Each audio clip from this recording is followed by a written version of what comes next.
Ciao, io sono Alessandra e per la cooperativa Blister mi occupo dell'atelier di Osi 58 Online. L'atelier nasce come uno spazio aggregativo per i ragazzi in cui ogni giorno proponiamo tante attività educative da fare.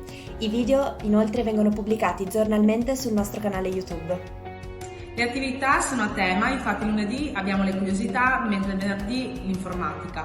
Coinvolgiamo anche degli ospiti specializzati come la nostra collaboratrice astronoma. Siamo attivi anche sui social network, Facebook e Instagram, dove pubblichiamo delle rubriche giornaliere con tante attività e curiosità. Inoltre abbiamo attivato uno sportello di ascolto e informazione dedicato alle persone sorde, quindi in lingua dei segni, proprio sui temi del coronavirus e dell'emergenza sanitaria. Questo l'abbiamo realizzato assieme all'ENS di Belluno, l'Internazionale Sordi, e con il patrocinio del Comune Capoluogo.